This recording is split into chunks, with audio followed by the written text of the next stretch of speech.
नमस्कार साथियों। आज हम चर्चा करेंगे राष्ट्रीय शहरी आजीविका मिशन के बारे में। NULM इसको इंग्लिश में बोलते हैं। 1 दिसंबर 1997 को स्वर्ण जयंती शहरी रोजगार योजना शुरू हुई थी। SJSRY इसको कहते हैं। और इस योजना का नाम 23 सितंबर 2013 को बदल दिया गया और इसका नाम कर दिया गया राष्ट्रीय शहरी आजीविका मिशन।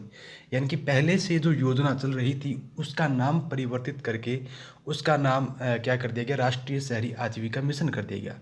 और बाद में इस योजना का नाम या इस मिशन का नाम बदलकर आगे मोदी सरकार जो है वो फरवरी 2016 में क्या कर देती है, दीनदयाल उपाध्याय अंत्योदय NULM यानी कि राष्ट्रीय शहरी आजीविका मिशन कर देती है। अब इस योजना का उद्देश्य क्या है, तो मुख्यतः जो उद्देश्य है वो शहरी क्षेत्रों में रोजगार के अवसर पैदा करना, कौशल विकास करना, ऋण उपलब्ध करवाकर स्वरोजगार बढ़ाना, ये इसके मुख्य उद्देश्य है।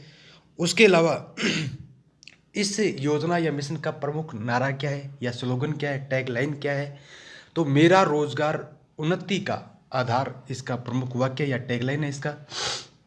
यह योजना केंद्र सरकार द्वारा प्रवर्तित है, यानी कि इस योजना का को जो लागू किया गया है वो केंद्र सरकार द्वारा लागू किया गया है और ये पूरी तरह केंद्र सरकार की योजना, इस बात को ध्यान में रखना है।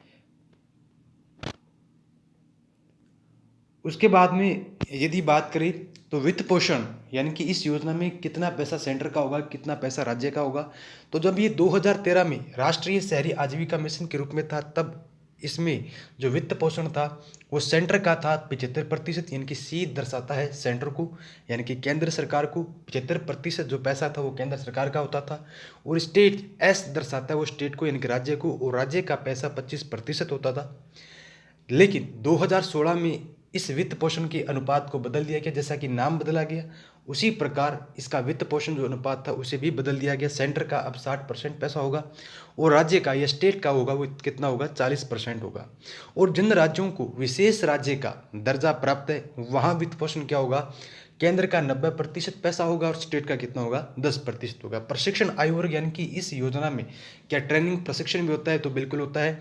आयु क्या होती है, 18 वर्ष से अधिक आयु के जो बेरोजगार युवा होते हैं उनको प्रशिक्षण दिया जाता है। मुख्यतः 18 से 40 वर्ष की आयु होती है। इसमें लाभार्थियों में महिलाएं जो है वो 30% होगी, अल्पसंख्यक जो होंगे वो 15% होंगे और दिव्यांग 3% होंगे। और SC और ST के कम्युनिटी के जो लोग हैं उन्हें उस शहर की या राज्य की जनसंख्या के अनुपात में जो है वो इसमें लाभ दिया जाएगा।